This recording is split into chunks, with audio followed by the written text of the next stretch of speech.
अजित पवारांच्या विमान अपघातासंदर्भामध्ये रोहित पवारांनी मोठा गौप्यस्फोट केलेला आहे।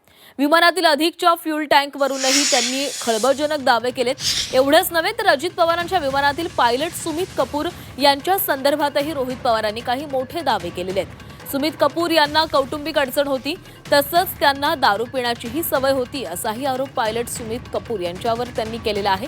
तर VSR कंपनी आणि सत्ताधाऱ्यांवर देखील गंभीर आरोप करण्यात आले। सत्तेमधील अनेक लोकांचा VSR कंपनीच्या मालकासोबत व्यवसाय असल्याचा आरोप त्यांनी केलाय।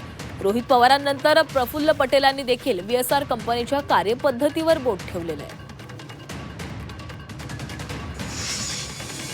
हे जे म्हणतात की जळलंय नाही तर तिथपर्यंत आग गेली होती आणि त्याच्या पुढच्याच बाजूला म्हणजे पहिले कॅन पेटले आणि नंतर विमानाचे पंखातलं पेट्रोल पेटलं असं आपल्याला म्हणता येईल। पण एवढं फ्यूल पंखात पण आणि आत पण असं आमचं मत आहे की हे एवढं घेऊन बारामतीच्या दिशेने जाण्याचं कारण काय।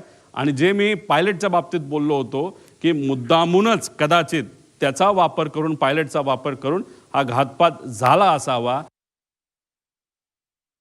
मला ट्रोल करण्यासाठी दुसरं काहीच नाही ना।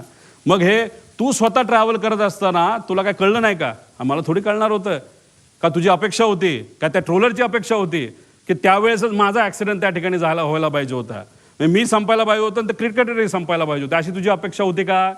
हे असले थर्ड क्लास पैसे घेऊन काम करणारे ट्रोल हे कोणाचे आहेत याचा मी अभ्यास करायला लागलो। हे आहेत एका फार मोठ्या BJP पक्षातले सगळे प्रमुख नेत्यांचे। ह्याच्यामध्ये देवेंद्र फडणवीस साहेबांना या बाबतीतली माहिती नसावी। आता हे कुठं होता ब्लॅक बॉक्स? हा इथं होता।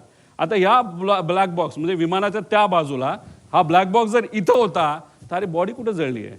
इथं केबल सुद्धा आहेत, पुढे केबल पण आहेत, त्या सगळ्या कॉपरच्या केबल आहेत। कॉपरचा मेल्टिंग पॉईंट अजून कमी असतो, त्या सुद्धा तिथं मेल्ट झालेला नाहीत। म्हणजे उगाचच कालचं आज आमचं प्रेझेंटेशन आहे म्हणून काहीतरी द्यायचं, म्हणून काहीतरी माहिती काल दिली असं आमचं त्याच्यामध्ये मत आहे। अमेरिकामध्ये लॅब्स अशी आहे की ब्लॅक बॉक्स जर डॅमेज पण झालं ते तिथे त्यांना डिकोड करण्यामध्ये त्यांच्याकडे जास्त टेक्निकल एक्सपर्टीज आहे।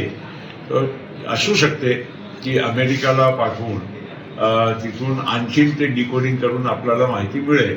आता मला एक्झॅक्टली माहीत नसताना मी या विषयावर अधिक बोलू इच्छित नाही।